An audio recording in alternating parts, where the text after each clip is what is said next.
establishing company, starting a company is not an easy task. Actually, madaling mag-create. Madaling mag-create is actually have a name, decide a name, punta ka sa SEC, ipa-register mo, get the license, and boom, boom, you have the company that you want. Ang tanong though is paano mo siya i-operate? That's why a lot of people fails. Kasi they never think first yung preparations in order for them to become to stay in the market for quite some time. So, ano ang sa palagay mo dapat natin gawin? So, let me first allow me first to introduce to you the things that you need to consider in order for you to be successful. Okay? First is in this topic we would like to be talk about. First is the business equation. We'll talk about the business equation. What is the business equation? We'll also talk about what you dislike about your job and the kind of lifestyle you want to have. Kasi mas maganda kasi na alam mo kung anong gusto mo. Right? Kasi if you are not willing to stay, if you're not willing to to give up what you are doing right now, it's really hard to start a job, start a company. Mahirap mag-start ng company pag hindi ka decided mag-stop ng work. That's the fact. Okay? That's the fact. So anong gusto mong baguhin? Okay? What is first your main interest? Now, in order for you to start a business, hindi lahat pwede. Ulitin ko. In order for you to start a business, hindi lahat pwede. You have to decide what you like to do, then start a company. Okay? You need to get to your talents and weaknesses. You check for the personality that you have, your skills, your expertise, and then finding your niche. That's basically what we'll be talking tonight. So the business equation, we'll talk about your current job, your lifestyle, because it really determines your kind of business, what you like to change and what do you like to have to improve. Determine your strengths and talents, your natural weaknesses, your personality that you have, your skills, experiences, and expertise, and then your niche. That will be our discussion for tonight. So, first is find your passion. Okay? Kailangan alam mo kung ano, let's start with your business equation. Okay? First, in your business equation, you need to first, okay, saan ka ba mahilig? Okay, ano ba ang gusto mo? You're interested in. Okay? People that you like, naalala nyo ba yung ating discussion? Sometimes not what you know, but who you know. Right? The network thing, that's actually the discussion last time.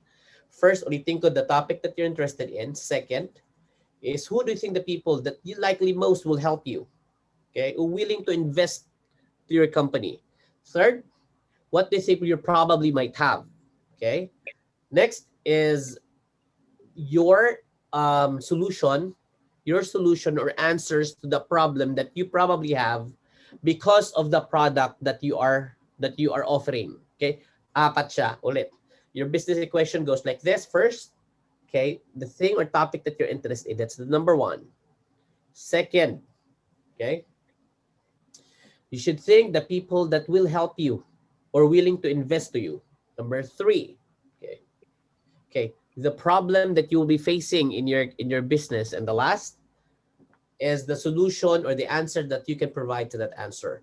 Now, in the previous, probably in the second presentation meeting we had, it's actually some people think that there's a problem in every opportunities, while an entrepreneur minds have the always see opportunities in every problem. So that's basically part of our equation. First, let me talk about first your things that interested you most. Coach Joel, if you wanted to start a company, what do you think be yung nature ng businessman? Why? Coach? Okay. If you're going to start a company, ano Yeah, klaseng ginagawang company and bakit yan ang gusto mo? looking forward, Coach, wala pa talaga ako specific. But for now, maybe I can cite, no? Maybe more on services. Okay. Kasi Okay. services is a very is a very rewarding and profitable business, 'di ba? Yeah. That mga services is profitable. Siguro I'll go back one step backward from my question. I'm sorry for asking Coach Joel. Siguro I'm going to one step backward from my question. Ang aking tatanong sa inyo is, ano sa palagay mo ang kulang sa iyo na gusto mo magkaroon? Okay? Ano sa palagay mo ang kulang sa iyo na gusto mong magkaroon? Okay? I'll start with, let's see. How about Coach Leonard? Coach Leonard, what do you think? I think I need money for investment. Yan. Parang Yun ang kulang. ko, you have full of idea, no capital. Tama ba? No idea. Oo. Coach, I just I need tell you what will capital. happen at the end of it though, para malaman mo kung anong pinag-uusapan natin. At the end of this presentation, okay, we would like to select you a business that the Build Pro offers, and because you are going to create a company of your own, of which we will be working together. We'll do all the steps in order for you to have your own company at the end of this meeting or training. Lahat kayo should have a company and decide should have a company. Let's go through the process after this. Let's go all through the process of how to create a business plan.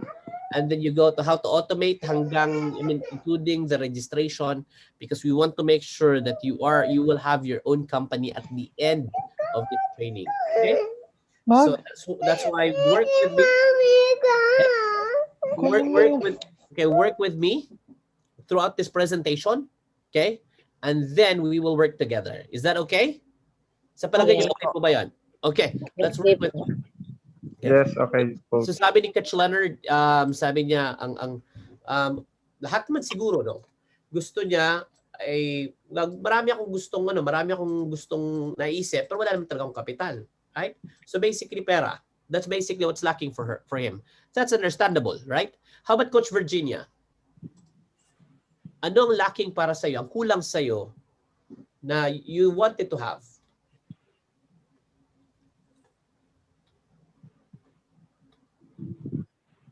Coach Virginia, naka-mute po kayo.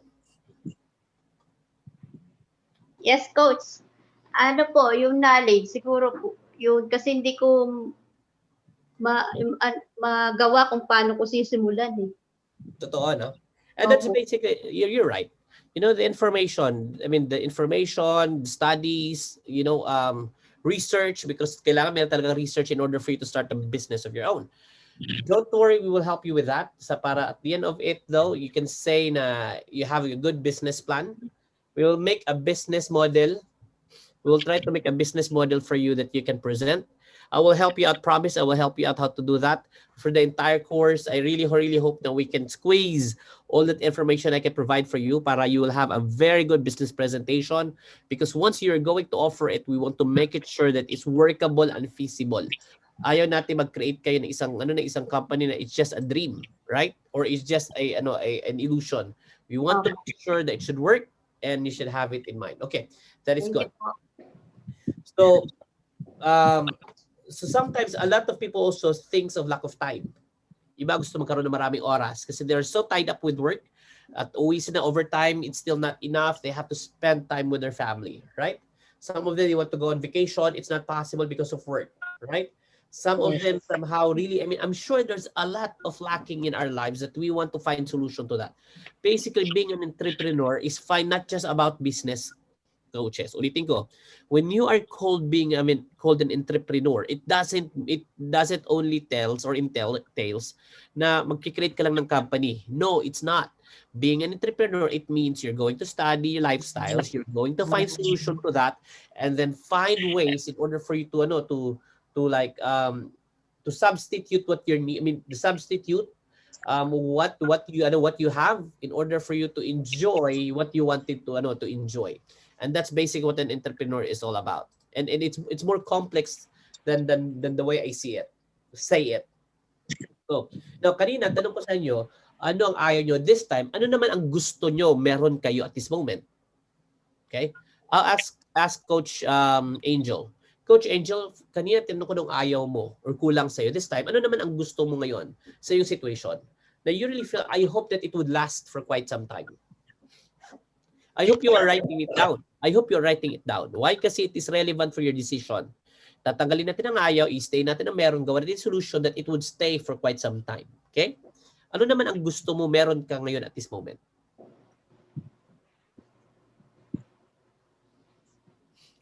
Sino ba tinawag ko kanina? I'm sorry. Ito si Coach Angel ba? Tama ba? Yes. Okay, Coach Angel.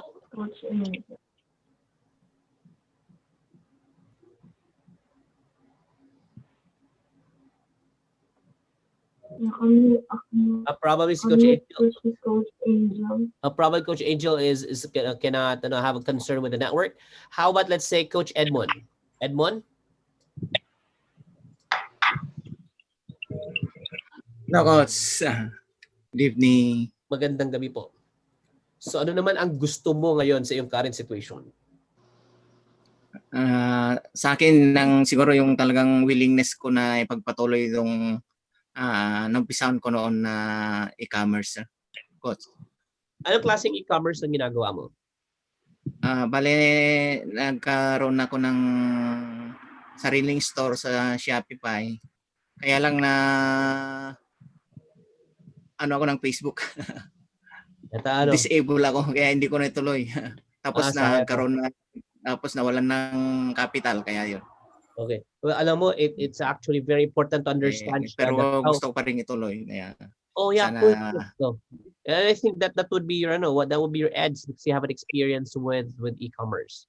Alam niyo po ba? Alam niyo, just push and find solution. When you have Facebook ads, you just need to understand the algorithm in order for you to, instead of it would stop you, it will help you boost your market. That's okay. Thank you very much, Edmond. How about Raymark? Raymark, tell me what you want to stay or current situations that you want in your life right now. Well, right now, Coach, I want yung skill-based. Yun yung gusto ko magstay forever. Even though, siguro, let's say, for example, successful ako in the future, I still want support sa inyo, coaches. Okay. You said skills-based? Skill-based, knowledge-based, yung mga yun po. Technicalities, yun. What exactly do you do, Coach Raymark, if you don't mind? Networker, tapos nagdi-deliver din ako ng mga medicine dito sa Baguio. Wow, Madami okay, so you're from Baguio. Okay. Yes po. That's nice. So you have those expertise, and at the same time, you also have your income at this moment. I think that's a good start. Okay. Now, so first, what you don't like, what you want to stay, what you enjoy right now, that you're really hoping that it would stay for quite some time. Okay. Next is, let's go with your strength. Saan ka ba diskarte? Coach Ann, saan ka ba diskarte? Saan ka nag-excel? Please write it down. Saan ka, habang kahit hindi kayo tinatawag, write it down also. Okay. Saan ka nag-excel? Sabi niya, saan ka lumulutang lagi? Saan ka magaling?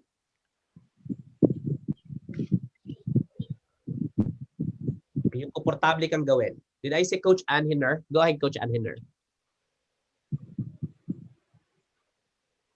Saan ka madiskarte? Yes. Prospecting, sir. Prospecting. Okay.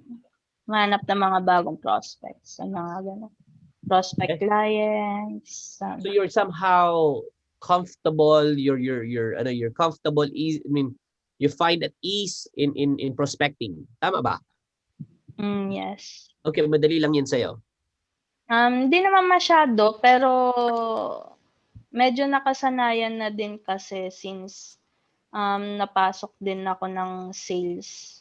So, kailangan talaga siya. Okay. So, now, I think though, we also have that strength. Okay, si Coach Ann Hinner says prospecting. Now, to all of you, I'm going to ask every one of you, write it down. Okay? Ano ang ginagawa mo na talagang kalmante ka? Yung feeling mo, hindi ka nahihirapan, mag-excel ka talaga doon. That's your, tawag nila is cup of tea. Tawag ka naman cup of Milo. That is your forte. Okay? That is your, um, that's you. I was about to say your niche, but it's actually more of your thing, diba? When you talk about it, it's so easy for you. It just, a tip of your finger, you can play around with it. So you're so comfortable doing it. Last, okay. My next question is, saan ka masaya? Saan ka masaya? Anong klaseng work? O anong klaseng nature of work ka masaya? Okay. Coach Wayne.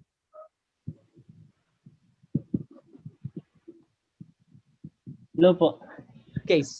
Anong klaseng work or things that you do na masaya ka? Honestly po, masaya ako sa field work. Okay. Ang sayo field work. Like for example, anong klaseng field work? There's so many field work like When it comes sa mga trainings, interaction po sa mga tao. okay. It's like alam mo, that's what I do. From time to time I go out, meet some clients. And while meeting with my clients, because I'm a trainer, so I conduct training, safety training, emergency response training. I do that. So yes, that's good. Yeah. And then you know what? It's very rewarding. I really like to do it because somehow I learn to like get to know more friends, Opo. interact with them, learn Opo, with. opo. Alam niyo po, one time, it was very interesting. No? I tell you a secret because it's been a while, so it's okay for me to share. One time, I was actually training with this group of people. I was invited to conduct a training. Tapos during sa meron silang name tag, di ba? Kunyari, Ryan, Joel, Marjorie. And then one time in one of my segment, in this one segment of my presentation, there's actually a quiz. And I asked them to write their full name. Tapos, may lumapit sa akin, sir, may mali po ako dapat baguhin. When I look at their paper, tapos look at their name, sabi niya, this is not you. Sabi niya, well, actually my name right now is my secret name. Ibig sabihin niya, kinakausap pala yung mga secret agents. So lahat ng aking crowd, mga secret agents. I never thought that there's a group exists in this country na mga secret agents. So it was by accident I found out na yung aking crowd ay hindi pala ordinary crowd. Because they were like secret agents ng government. Just like, what am I into, di ba? Ano ba naman ito pinasok ko, di ba? And from when I exposed to them, they start opening up and said, well, this is actually my true nature. This is what I do. And then from most major activity, major events sa Philippines, I see them around. Nakita ko siya naglalakad, kinakausap nila, tinatawag ako, hi sir, nandiyan pala kayo. So it was actually a bonus for me to have that, to have that experience to go by having a field work like what you're doing, Coach Wade. So that's what makes you happy. Coach Jenny, what makes you happy? What kind of work that makes you happy? Yeah. When I also am talking and speaking, I think I am very comfortable there, and I'm so happy when I'm able to influence others to in a way decide on things like that. And so I do online teaching, and I also will give an opportunity to speak, and I also accept. But I want to really hone more, become better with those. Okay. So you like people, you like talking to people. You like teaching. Teaching is your passion, like myself. Being a teacher is sabi nga ganun, to be honest, no, I'm sure if you are a Latter-day Saints like me, you actually understand what I mean when it says there is no greater call than being a teacher.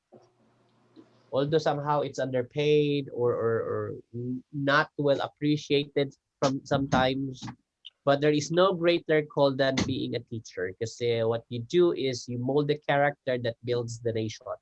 So that's teacher is a great call.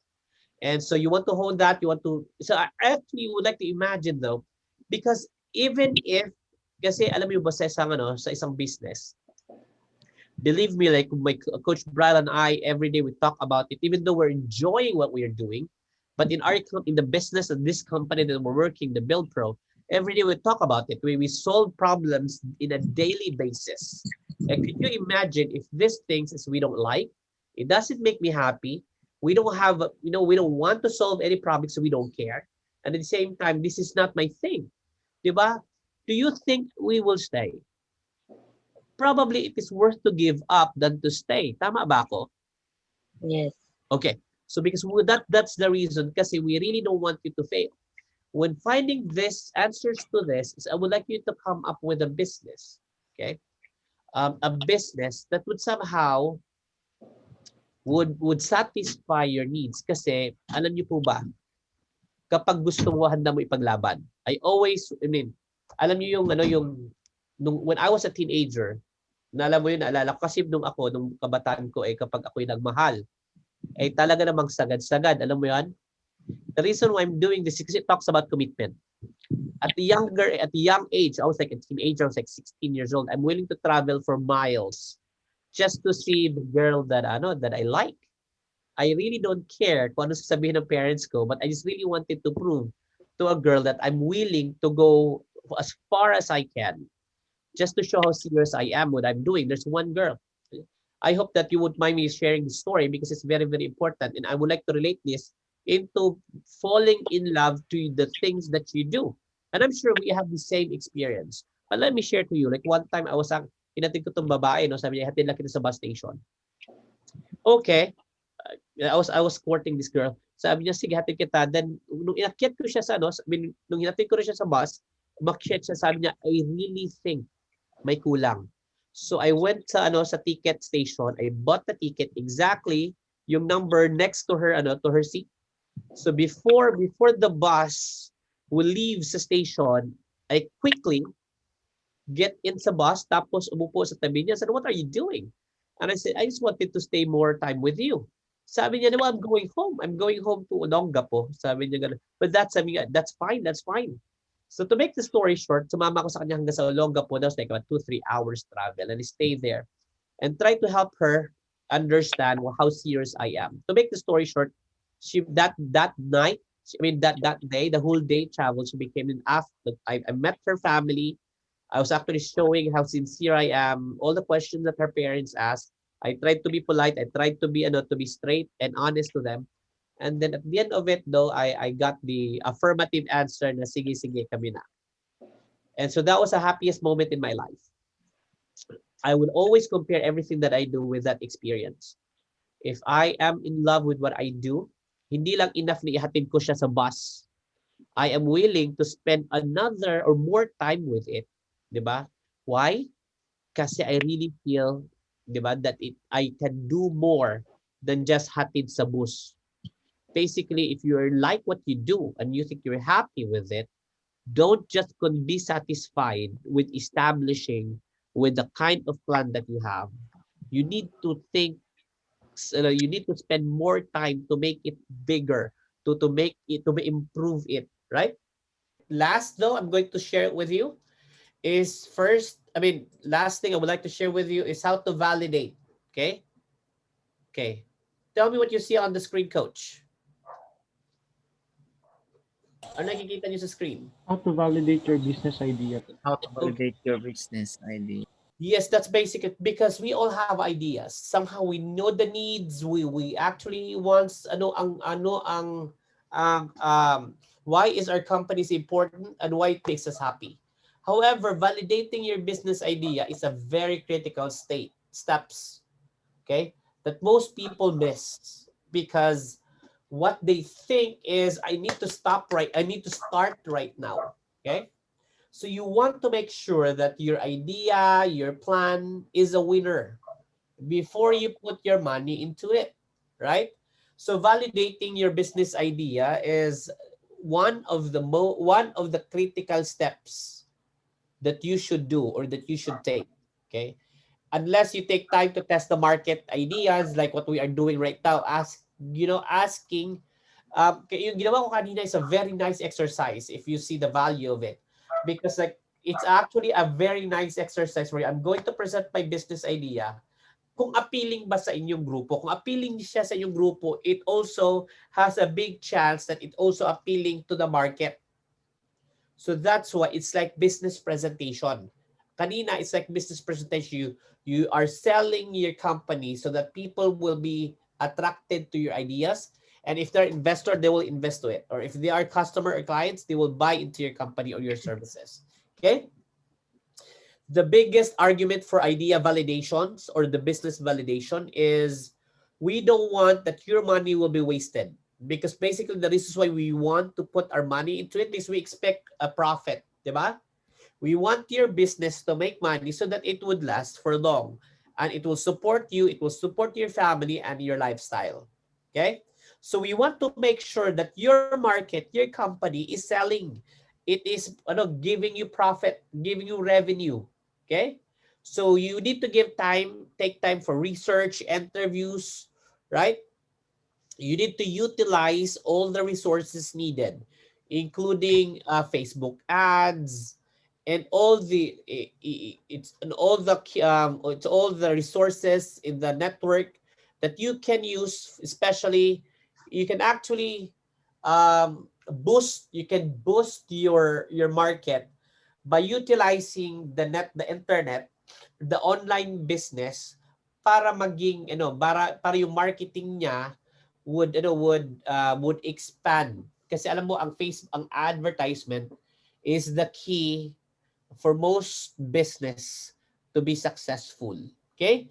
So as what I said kanina, you need to learn how to validate your business. It's not enough that it may sound appealing, but you have to make sure that your business ay patok sa masa, right? It answers to some people's needs. So with that, Coach Bryle, are you there? Yes. Okay, so with that, that would be probably our next. That will be next. Our next meeting. That will be the discussion. How to validate if your business ideas ay kikita. If I am the investor, diba? Coach Leonard, if you're a trucking company, it doesn't mean that you have to pay for all the investment. What if you have the resources? I mean, do you have the contacts? You have the clients, pero merong investor para sa'yo. Di ba mas maganda yon? Your business dream comes true, pero less money in your part. Kasi ikaw naman ang network, ikaw naman ang business plan, ikaw ang utak. You just look for an investor. But you have to make sure that your business plan is it can be validated with results. That's why your next topic is, or for next meeting, how to validate your business idea. Do you think that will be exciting for everyone? Do you think that will be interested for you? If you're interested to know about that, type number 2 doon sa ating group chat. Okay. So thank you very much. If you are really interested to know that, because why? Kasi the reasons why people their business do not survive, kasi maganda lang yung idea pero hindi siya viable. Hindi siya mag-work sa market based on the study. That's why if I am the investor, I cannot put my money into it. Okay? So you need to have that secret. You will learn that secret in our next meeting. Okay? So Coach, thank you very much. Now I'm going to call you. Those who have companies, now you are now legit, diba? To be called CEO of your company, of the company of your own. You become the Shenderelas Group CEO.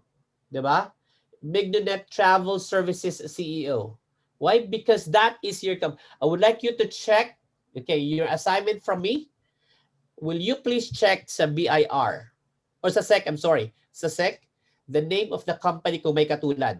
DTI. Okay? At saka sa DTI.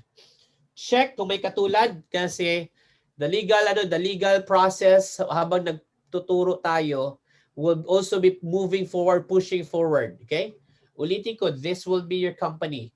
And from now on, you will be the CEO. It actually feels good to be a CEO. And that's how, you need to start up a business. And that is, it only takes 10% of the crowd have that mind like you. Hindi lahat kayo. 10% of the crowd have an entrepreneur's mind like you. And I'm glad that this class is a business owners club. That will be called your a business owners club. Okay? The CEO's club. Okay?